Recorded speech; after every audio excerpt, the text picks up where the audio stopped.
All right, Pops, let's talk about Transformers 1, the new animated Paramount movie that I have to be honest, I'm really surprised by. I saw the trailer and the footage and was sort of like meh on even watching it. But after that, I want to tell you what, it's very well paced, very well done. It's sort of an origin story of both Megatron and Optimus Prime, Transformers, Decepticons. It gives you enough of the backstory. I'm not a big enough fan of Sentinel Prime, who basically becomes sort of an antagonist in this film as Cybertron's leader, who has a different backstory of what's actually been going on. I don't know how much that betrays the original lore, but other than that, I have to be honest, I enjoyed almost everything about this film. Because I have to be overall, I was really not super high on this film. I actually was kind of like meh on Chris Hemsworth doing the voice as Optimus Prime, but he's not really Optimus Prime. He's Orion Pax, and this is D16. They are basically these miners. They're working for Energon with Jazz. He's also a miner. There's a cave-in type situation with Darkwing. He's the overseer, and he blames it on Elita One, who's the female future transformer. So all of this stuff kind of sets itself up and lends itself to development of heroism and their relationships and all the dynamics that we'll see later on. This is a great little shot just of what life was like and kind of how they operate in their world. I think it's just there are some great graphics and things that we can really enjoy around the action because what ends up happening is because of their heroics and they kind of continue to sneak on and do different things because obviously he's supposed to be Optimus Prime, right? He has this sort of thirst inside him to be a hero, and they sneak into this basically 5,000 race, whatever it's called. It is this big deal that they not only can finish the race, but they actually do exceedingly well. And that garners them even more attention because Sentinel Prime is trying to keep order and get more energon because secretly there's more going on with that as well. But as you can see, the planet is just very dark and dreary. There's a lot of craziness that's going on.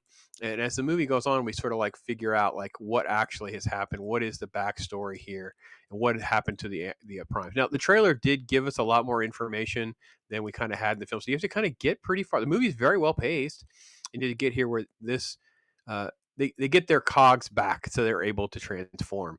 And this is from Alpha Trion, who's voiced by Lawrence Fishburne. He kind of explains what actually had happened, how that ties to Sentinel Prime, what's actually going on. The Quintessons are part of this whole thing. And I will say that this gag that comes up after this, where they're trying to learn how to transform, was part of my turnoff on all of this. Like this whole process was kind of cool for the animated show, but it does like almost like Marvel humor because they're falling down this thing. As you can see, they don't know how to transform. So at one point, his head disappears. Right? Doesn't know what to do. It's gag, goofy gag. So yeah, that was one of my things. I was very apprehensive. I didn't think this would actually be good. And what I can tell you is the film does a good job of handling all this. So all in all, I have to be honest. I didn't think like this was the badassatron jokes and some of those kinds of things that are in here um, were were definitely of concern. And but once you get into the movie and you can kind of see the journey it's going on, you start to understand everyone's motivations and kind of how things are going to play out and move forward. I have to be honest, I was very impressed. I liked how everything kind of twists and turns around, gives us what we want. Alita One is super cool. She's kicking butt. She's taking names, but it's never sort of like her movie. It's totally about the other two, their friendship, how that's going to sour, like basically become them arch rivals. How the B-127, the Badassatron, becomes Bumblebee, who doesn't ever stop talking. The character that probably isn't done well is probably Jazz. He just felt off. He didn't feel quite right. I feel like the other tying them in. I don't know if it's in the trailer. Do they tie in the other Decepticons in the trailer? Yeah, here we go.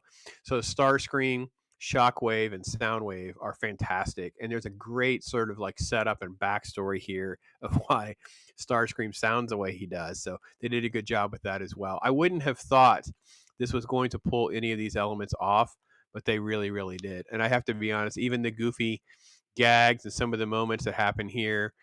Bumblebee's got little laser knives and that kind of thing. He's not technically Bumblebee yet, but it does lend itself pretty well to what I would want in a movie.